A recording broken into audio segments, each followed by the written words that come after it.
Okay, good afternoon, folks. Thank you very much for joining us for this for another webinar with Big Give. My name is James. We've been running this webinar for a couple of years now, and hopefully it'll give you a bit of insight into how you can better use social media to support your campaign with the Big Give, and through the Christmas bill and moving forward.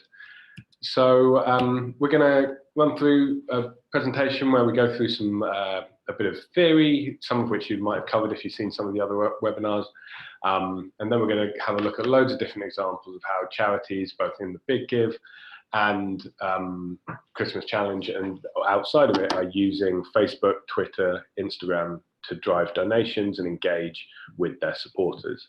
If you've got any questions as we're going through, do add them into the chat, as some of you already have been doing. We'll probably do most of the questions right at the end rather than doing them as we go, but if there is anything that people really I've missed as we're going through, we will tackle it if lots of people are asking the same question. So yeah, do use the chat function if you've got anything you'd like to cover. Just a quick recap so that we can all be sure we're on the same page. Just want to play the little explainer video for the Christmas Challenge in 2019 so that everyone understands exactly how we're working and exactly what the key dates are that you want to be aware of. So have a look at this.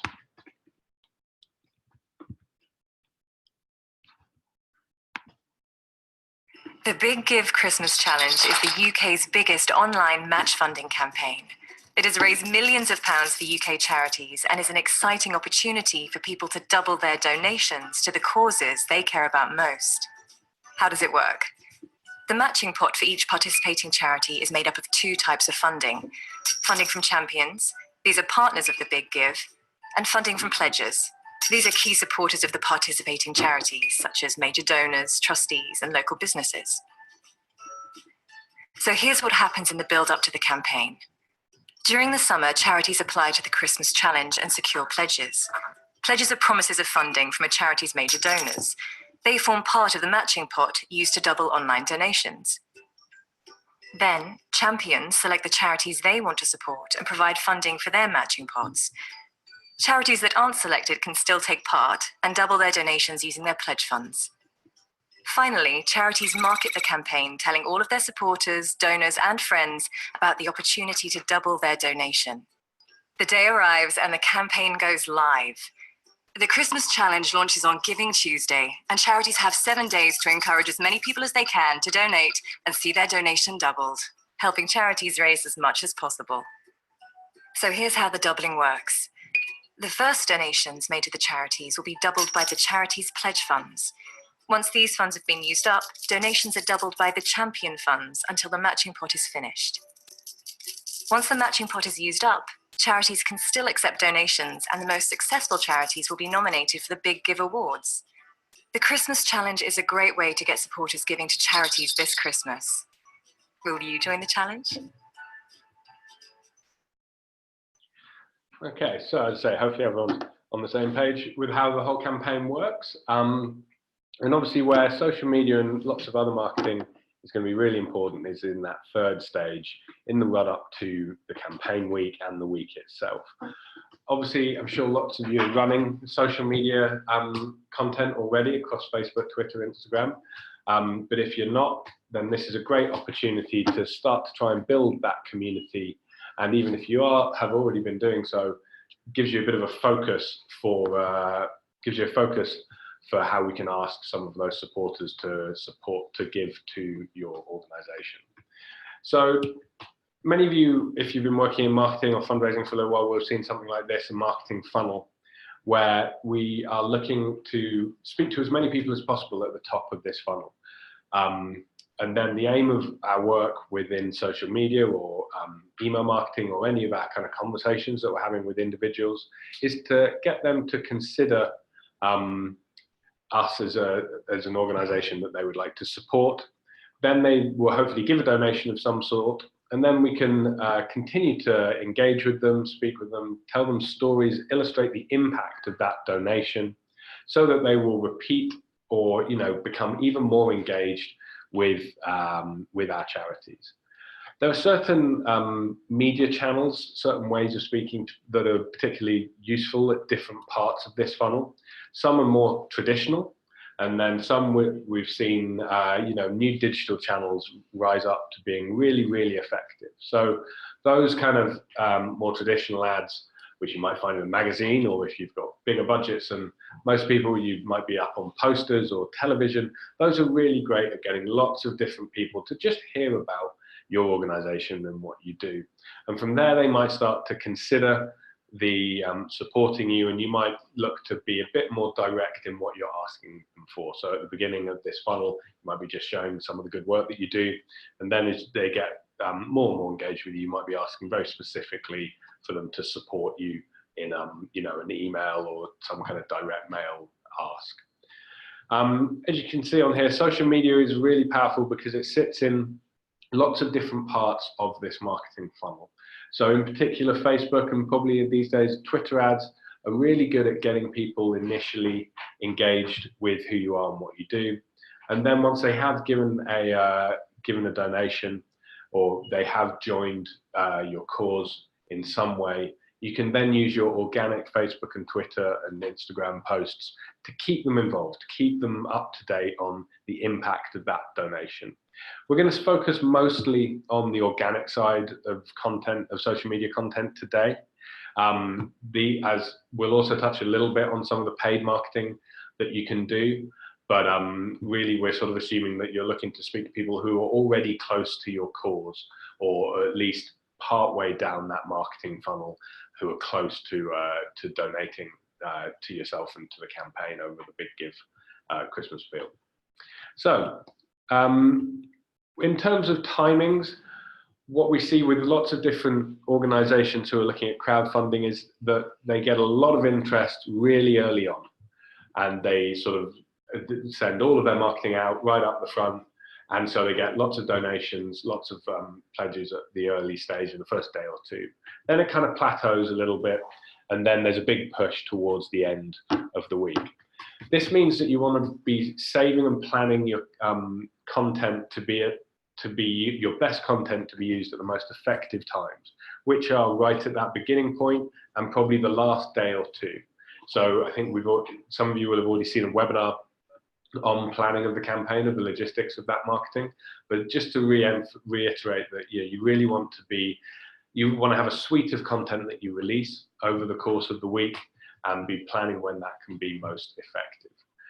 Obviously, you also really within social want to be building up momentum all the way through the year, in the lead up to the Christmas campaign and just the Christmas time in general. So whilst we focus specifically on here, really your social media is an always on kind of activity. So in terms of content, there's a few different ways of looking at content that works really well on social media. This is a model that YouTube came up with originally, and it's called the Hero Hub Hygiene model. And this is the idea that, realistically, you're going to have to prioritize how you create content within social media. Everything can't be the biggest bang. Sometimes you need stuff that just keeps ticking over, that just keeps engaging your audience. So this model looks at that by looking at hero content, which is your highest resource to produce. So in the example here, which is the Red Bull skydive from a couple of years ago, you can see the hero content was the actual jump of Felix Baumgartner out of the capsule.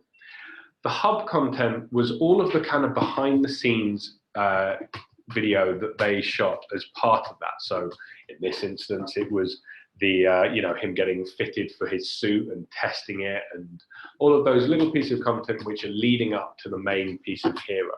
These are slightly cheaper to produce often and don't always have quite as high production values, but they can still be really engaging and entertaining, and there are going to be a lot more of them than there are of the hero content. And then that kind of bottom rung, that foundation layer, is around hygiene content, which in this Red Bull example was kind of some simpler explanation videos, a kind of day-to-day information about what is happening in the lead up to the event or around the situation. and might be a bit more kind of helping people out with some common questions that they've got. And if you step back and look at the campaign as a whole, and you can start to plan which is our hero, which is our content which is going to be most impactful, and what's the hub and hygiene content that can support that information.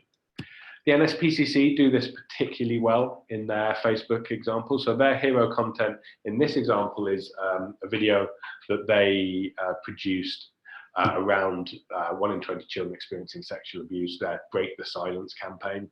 That's a really well shot video, and it's meant to disrupt, it's meant to engage people and stand out in their news feeds. The hub content again was some background information about Sarah, the girl that's featured in that story, and then a number of the other characters, but still all laddering up to that same concept of breaking the silence. Then finally, they had some hygiene content, which actually wasn't video content. It was more stills of just kind of more statistical information around their campaign. So, number of young people that are calling Childline each year. And that was where they also start to drip feed some of these more specific fundraising messages about showing what, in their instance, £4 could pay for a Childline counsellor to answer a call. So again, you want to have that full suite of content, which you want to do a bit of planning up front, so you can release this content throughout before the campaign, throughout that campaign week, and then also once people have pledged, to keep them engaged, to keep them up to date about what that gift can give, the impact it can have. Again, with a lot of digital work, very little of what we're talking about is completely new. This is a gent called Elias St. Elmo Lewis, who was actually active around the 1860s. He was a kind of marketing thought leader at the time. I think he ran a bunch of different department stores in Chicago, perhaps. And he came up with this idea, which was true then and is just as true now. When we're looking at any piece of content, marketing or otherwise, we want to go through a 4-step process where we capture someone's attention, and then we use that attention to drive interest in what we are trying to get them to do. And then once you've got that interest, you can explain why what we want them to do is important. You can create desire, and finally you can get them to take action.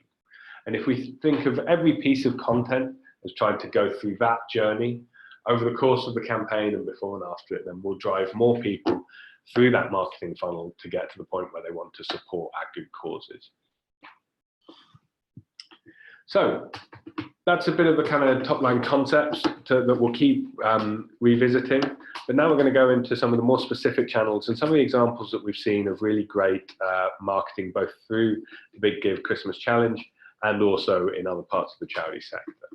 So we're going to start off with Facebook, because it's still the biggest social network in terms of reach, and it is completely reflective of the population now. So for a number of years, Facebook hasn't been somewhere which is just for young people or millennials.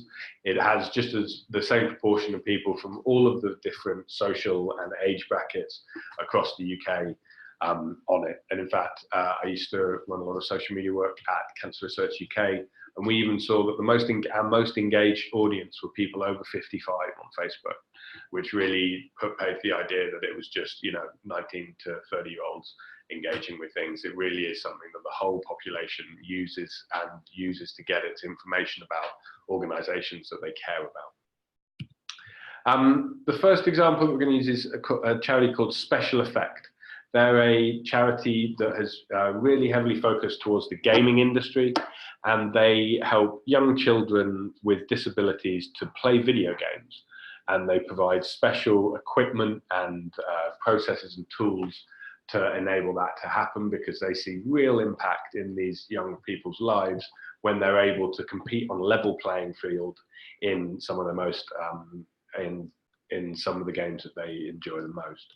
And they see it as they see it as maybe one of the few areas which they can be seen just for the people that they are, as opposed to a person with a disability. And they've used social media right from the start of the charity really, really effectively. You can see some examples here from their Facebook page. And what they do better than most people that I've seen is they thank their supporters through their Facebook and social channels really, really well. And they do it in a couple of different ways. You can see here that graphic in the middle that's not been done by a super professional agency or anything like that. It's just really simply done, but it shows the impact of the donations that people have been giving. They then have started to make some more videos recently of, case study videos, impact study videos of what people's gifts, of the stories behind the gifts that people give. And then recently they've started to do much more kind of low cost video that you can see in the top right from the team at Special Effect, saying thanks to people for their gifts.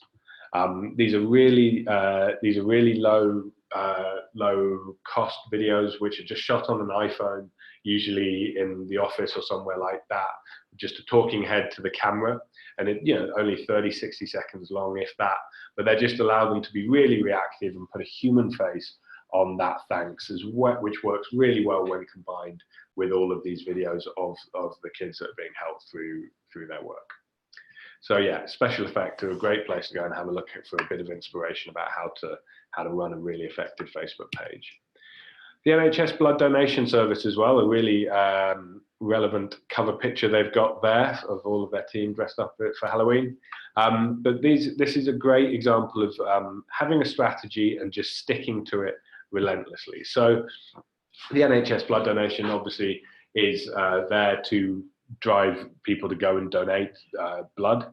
Obviously a slightly different engagement from what we're looking for. However, it's the same principle. And what they do is they just consistently tell the same couple of stories over and over again. So they tell the story of the kids and the people in general that benefit from all of the blood donations that people give.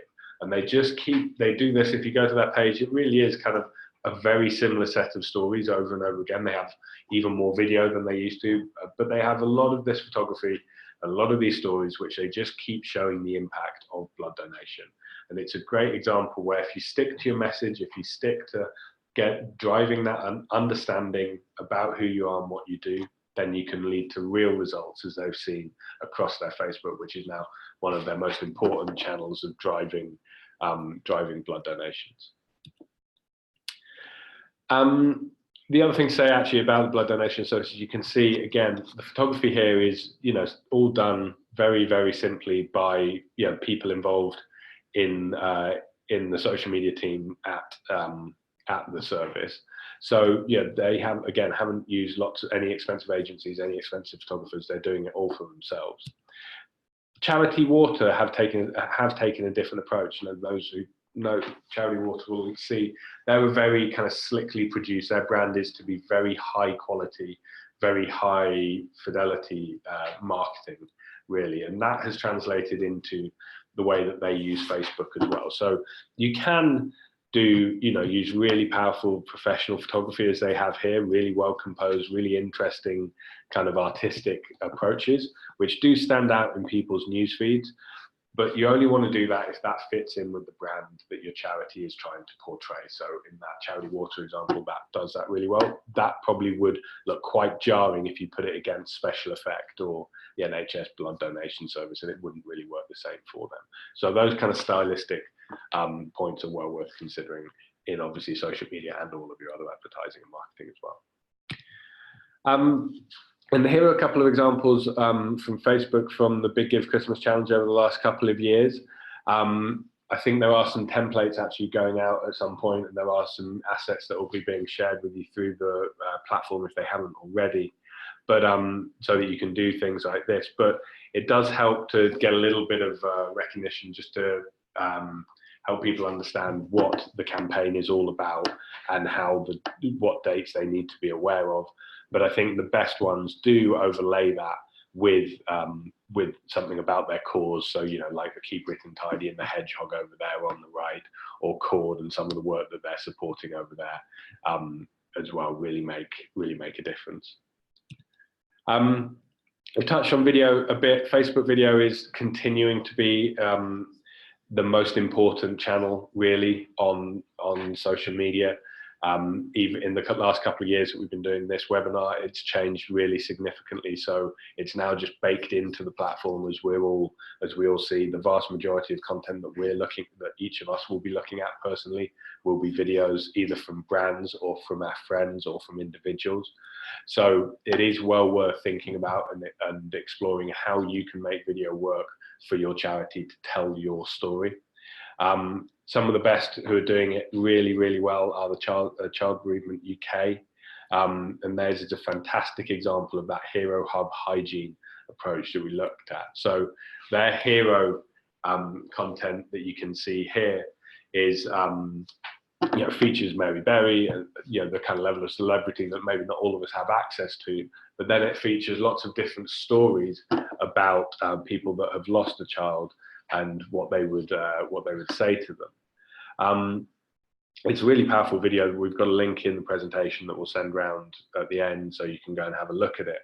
But what they've done particularly well is then create a whole bunch of supporting content around that one video. So this is another example of that kind of hygiene content, which we mentioned about before, and how that can just gives you so many more avenues to engage people through the campaign, before the campaign, and after it.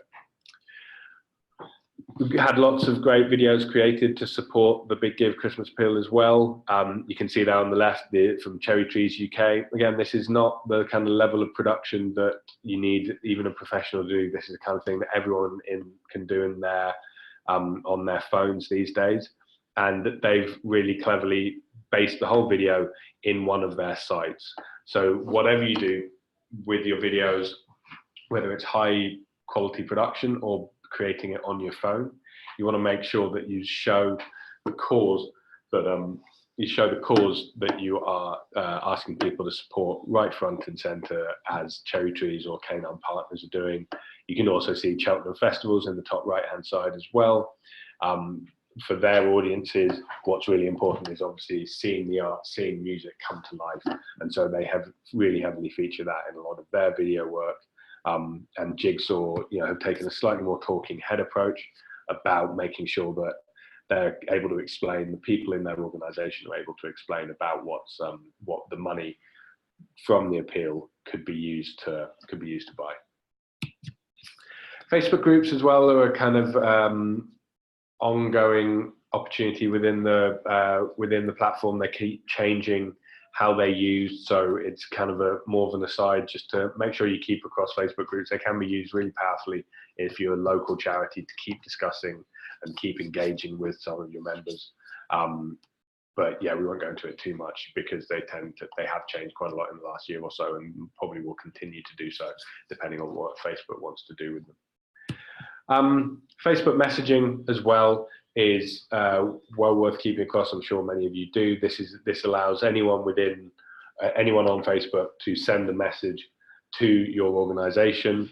The NSPCC, for example, use it extensively, and it is really a customer service channel, so sort of supporter service channel, where people probably be coming and asking questions about what my donation be used for, or you might get some kind of more I made a mistake, I didn't mean to give this, or I wanted to give this, those kind of questions. But if you are going to enable it within your page, you need to kind of set up a process or set up a way for someone within your organization to get back to people as quickly as possible, because as you can see here, Facebook actually says on the messaging how quickly an organization typically replies.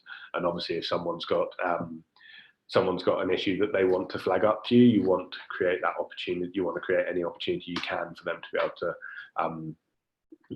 give you that information or ask that question, and know that they'll get the response that they need as quickly as they want it.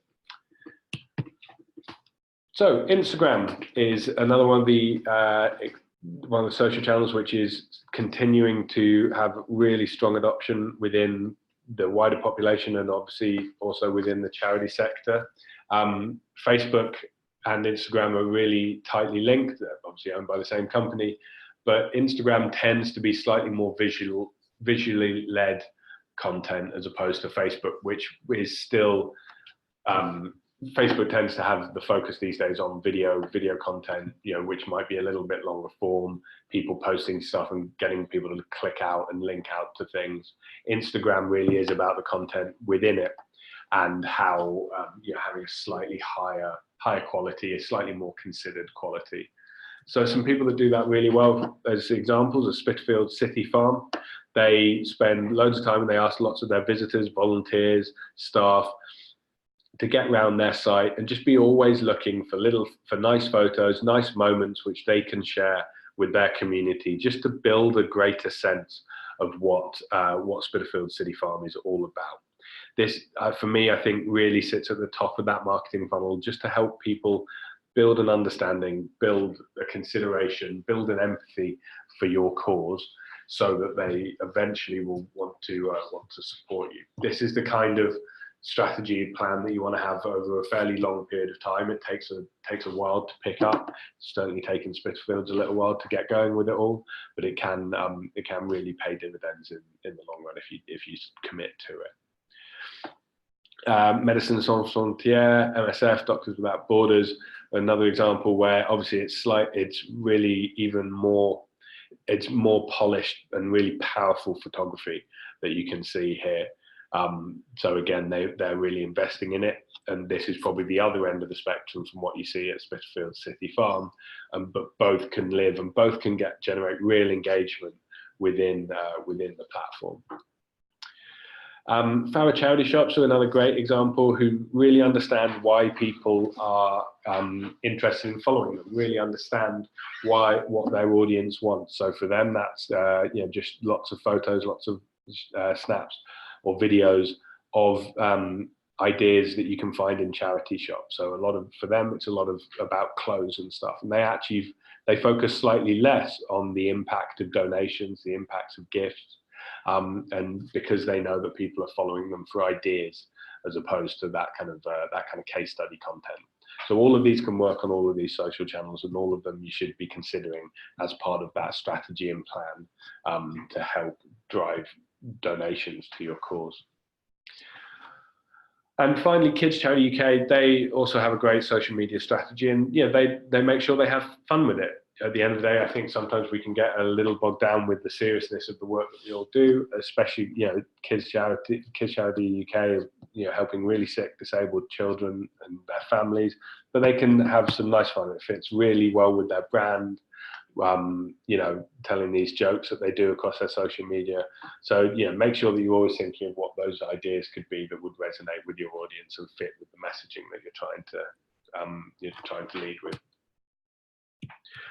We have had lots of nice Instagram content as part of the Big Give Christmas Challenge as well. Again, you can see Keep It and Tidy on the left there, or the Royal College of Music.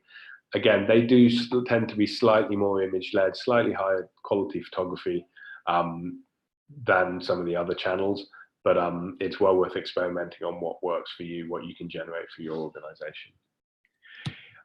So Instagram and Facebook stories are one of the bigger changes over the last year or two in social media channels. These are more interactive posts that both Instagram and Facebook allow you to do.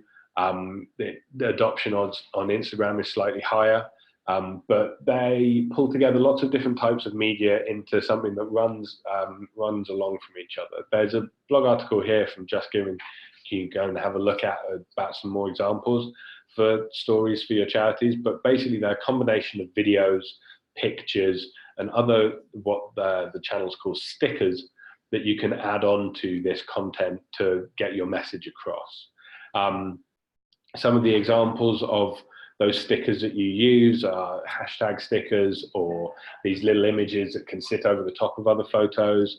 You can also ask questions and you can engage with audiences, so giving them choices or multiple choice questions, or polls as they call them, and get some real engagement with people that are following you on Instagram. So it's not just a like or a comment, it can be lots of different ways that you can drive consideration, engagement with people that are following you. This is an example again from the NSPCC around their pants campaign, where it's even more interactive, where they've got kind of like a little quiz and the countdown timer at the top. and they've got these multiple choice questions and polls where you can swipe up and ask people to find out more about your content, about your topics. And again, it's just a really nice example of some considered storytelling that really supports their behavior change work that they're trying to do in that area. It's also an area which you can put budget behind. So increasingly people are seeing stories of a way that they can use to drive awareness at the top end of that funnel. So people who don't already follow them, but who might want to, they're seeing much better engagement rates within stories than promoting individual Facebook or Instagram posts. I've seen some stats that are saying most people on Instagram are actually now engaging with content within stories as opposed to what's known as the feed. So these stories and potentially paying for promotion within these stories is definitely something worth considering as part of the big give, but also year round, to be honest. And just touching on that, as I say, we're not going to go into detail around paid social media, but Facebook and all of the other platforms do make it very easy for you to give it a go. There's all kinds of wizards and guides as you go through it. If you go to the Facebook link here, you'll get taken through, and for £20 you can see how a Facebook ad would or could perform for you, and see how much reach you could be generating for that budget in a very low cost, very low risk way that allows you to test and understand and build your audience a little bit better. So finally, Twitter. Twitter's in the news an awful lot, and is still a really serious part of the social media landscape, still where a lot of people will go and find out the latest of what's happening. There's a few different theories around Twitter about the different types of updates that you can get within Twitter. Some of them are shared here. An awful lot of them do tend to be quite short. They're telling less stories in each individual post than something like Facebook or Instagram. It's really like a feed of updates rather than a feed of content, but there's still lots of different ways that you can use it. It's also a lot of Facebook and Instagram, you want to be doing better content less often. So it's really about quality over quantity. With Twitter, there's a bit more of an argument that actually it's just about constantly having a communication, being constantly talking about who you are, what you do, constantly engaging with other people. So having, atting others, having replies, conversations out in the open with your supporters and other organizations that that are in your world. And basically you want to continually, really be talking to them. You do want to keep that conversation going all the time. Also on Twitter, encouragingly, actually, the more negative you are, the lower, the more negative you are, basically it pays to be positive on Twitter a lot of the time. This is open to some debate, but there is something to support the idea that people want, in that kind of fire stream of news stories, fire hose of news stories, they want to see some things that stand out, which are a good news story, which I think is particularly important, particularly helpful for charities to remember and understand. Again, we have some great content every year for the Christmas campaign with a big give. Again, it tends to be even shorter form within Twitter than it does on Facebook and Instagram. But again, it can be visual, it can be animated GIFs, it can be little things just to show, just to keep your supporters, just to keep people who are interested in what you're doing up to date on the day-to-day. The CEO Sleep Out is a fantastic example of a charity using Twitter really well for a number of reasons, and the main one being that Twitter works best when you think of it as a collection of conversations with individuals. And the CEO Sleep Out gets some people with really extensive connections to get engaged in their charity, to get engaged with their cause.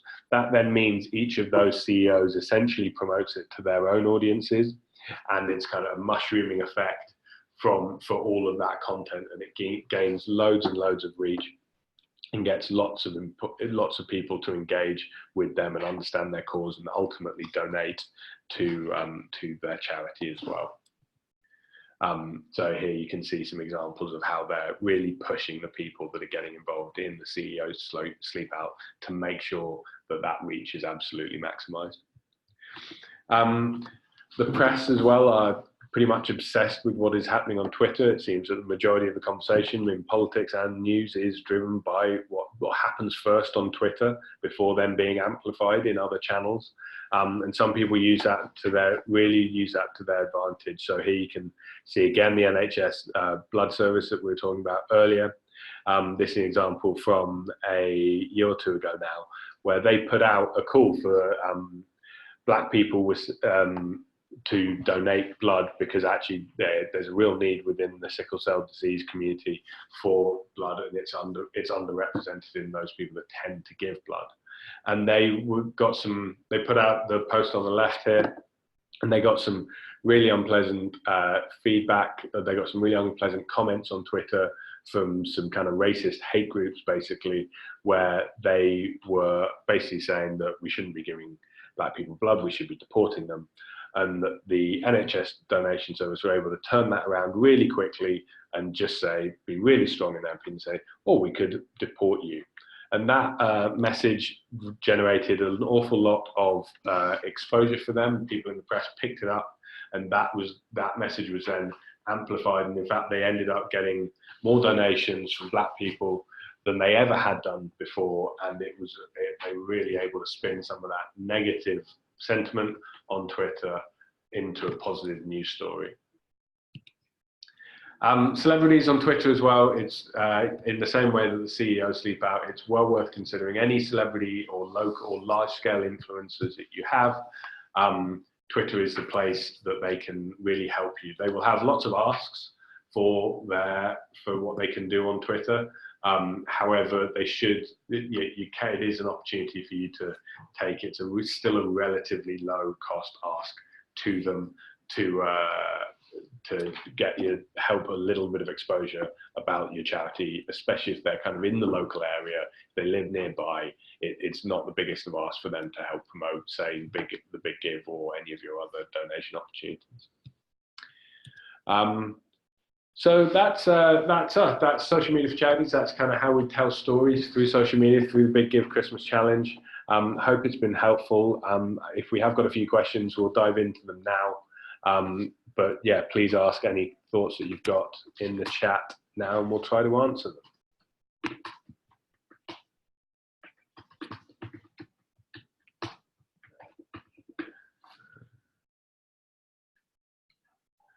So, just 1 second. Very glad that we've got the guys from Canine Partners here. Even better that we could use you as an example. Thanks very much, guys. Glad it helps.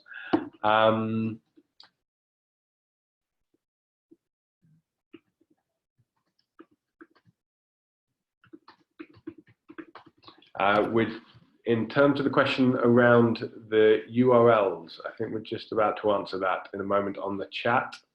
Has anyone got any other questions around any of the content that we've covered here, or any of the best practices that we've covered?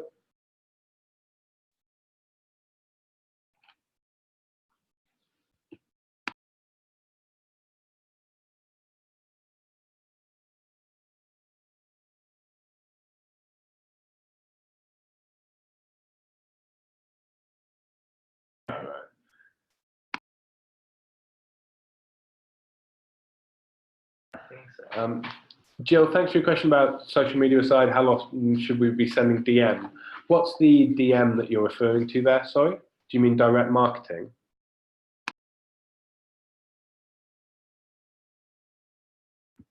Right, thanks for that, Jill. It's really hard to say, I'm afraid. I guess it's. I think some of the other webinars we've been looking at have been about understanding your audience. So I suppose the main thing is to be speaking to them and seeing how often that they would expect you to be contacting them. Different people have different preferences around this kind of thing, and yeah, I would start by going and speaking to some of your audiences and seeing how often they want to hear from you. Gemma, thanks for your question around how often should we be doing Facebook posts. Yeah, my suggestion would be that you probably do want to be doing daily Facebook posts. Really, on your pages, you're going to be speaking to a relatively engaged audience. So they are folks who are probably quite close to your cause, people who are quite far down that funnel. They are probably going to be some of your champions. So my suggestion would be, if they are looking to follow you like that, they probably do want relatively regular updates from you. I still stand by the idea that it's more about quality over quantity, though, especially on Facebook. And so I would so basically post as much as you can while still keeping that quality at a fairly high level. In terms of the best time to post on Facebook, that really varies. They do give you quite a lot of insight in your Facebook page. They should, in your Facebook page insights section now, that will show you different times and how your page posts have engaged at those different times. So really, the answer is to test it, see what time works for your audience, because it will be quite specific to that group of people, to be honest.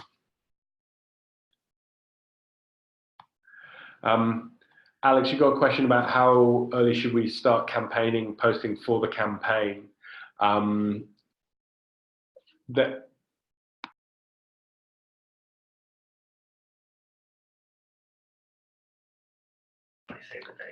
Yeah, so I think we'd be saying building up from November onwards, really. You want to start building some momentum. The more momentum that you can build on Facebook, Twitter, Instagram before the campaign kicks in, the more that you're reached, the more likely that you are to be driving donations during the actual week of the campaign. So yeah, I'd be starting from now, to be honest. And every piece of content that you build, everyone that you engage with, is only going to help your cause.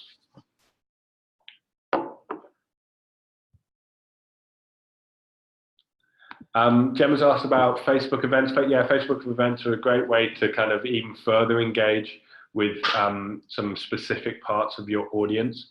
I wouldn't completely depend on it though. So again, you will end up, if you've got your Facebook group or page who are quite committed to you, people who are signed up to the event were then even more committed to you, to your organization. So they're a really great audience to engage with, but don't forget to keep engaging with that main page.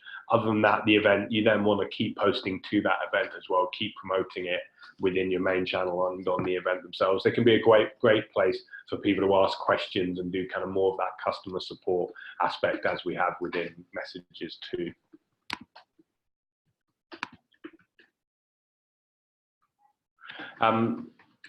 So there was a question from Gemma in the Q&A about recommending daily posts on Facebook. I think we've covered that, but we wouldn't necessarily just be doing daily posts about the big give. Within the campaign week, yeah, we definitely would recommend that you'd be doing daily pieces of content around that. Leading up from now to then, I think you really just want to be focusing on telling the story of your charity, and then maybe once or twice a week, reminding people that the campaign will be coming up.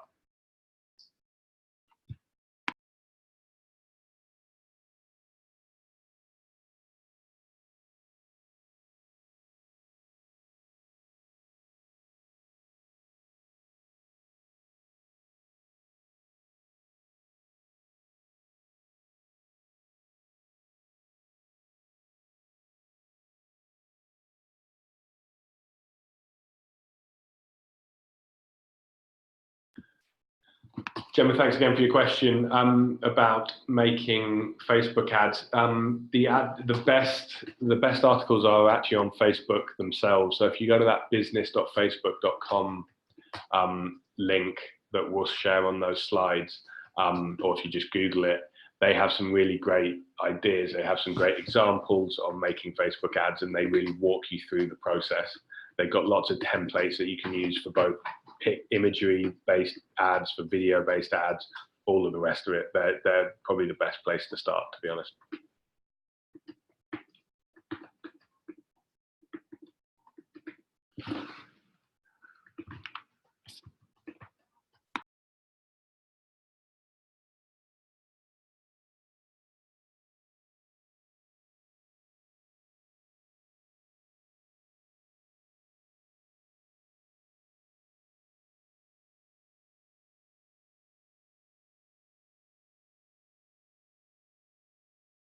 We've got a question there for around social media planning template. If you the ones that I've used in the past, which can be really great, are if you use Airtable, type Airtable social media calendar. It's kind of like a big version of Google Sheets, but it's a little bit more flexible. So that'd be a good place to start, Alison, for planning some of your campaigns. Gemma, in terms of ads versus boosts, I think they're both worth trying out for your organization.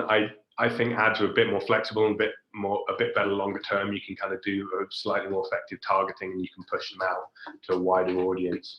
The boosts help for sure. They're way better than nothing, but I'd just be also exploring what other options you've got within ads that you haven't within boosts.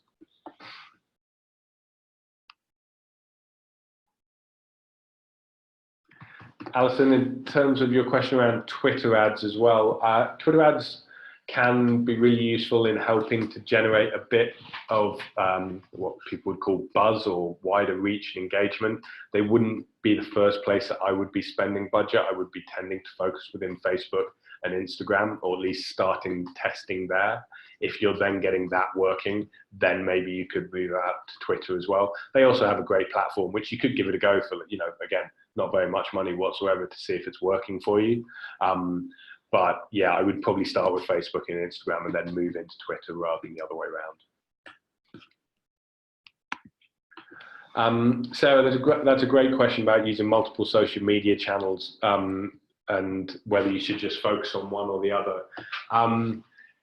I'm afraid I don't know your cause and your audience. So again, the answer would be similar to some of the questions we had before about speaking to the people that you care about. So go and speak to your current supporters and ask them what they use. If they're not using Facebook or Instagram, then maybe you don't need to worry about it. I suspect they probably are, and that actually, you don't want to miss the opportunity to continue to engage with them in those different spaces. Personally, I would be trying to have a presence on at least Facebook and Twitter, and probably Instagram, because it's such a rich media these days where you can tell some of those stories in a way that you can't in others.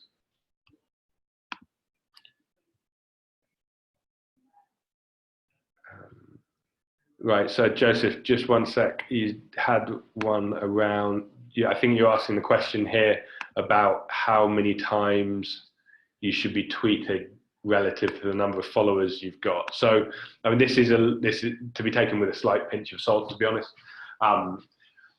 But there is some correlation between the number of tweets that people are sending and the number of followers that they've got. Essentially, on Twitter, it's more likely that more is more. So you do want to just keep driving. You sort of want to be engaging almost on a one-to-one level. And so every conversation you have is kind of growing your reach by a single person who might then follow you because they want to find out a bit more information about who you are and what you do. So it is kind of, whereas Facebook and Instagram are slightly closer to broadcast channels, Twitter really is almost like a peer-to-peer conversation that you just need to keep having, like you might have in face-to-face fundraising, just to keep building that brand and understanding.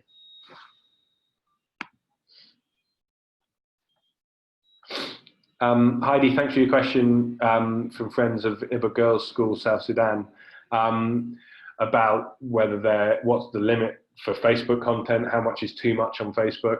The thinking on this has really changed over the last couple of years, certainly when it comes to something like video. It used to be that people would say that, you can't have videos that are more than 90 seconds on Facebook because no one's interested in them.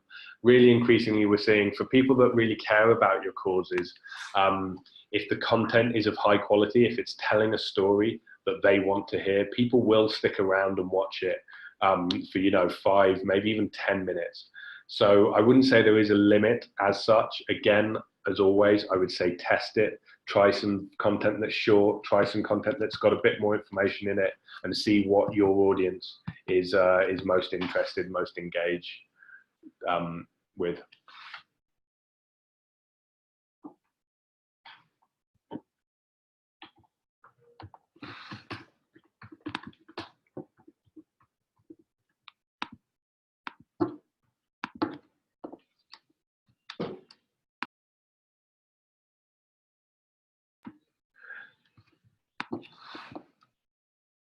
Okay, I think we'll finish it there, folks. So thank you very much for your time. Really appreciate it. Hope it's been useful, and best of luck with the campaigns. And yeah, hope it all goes really well. Thanks very much.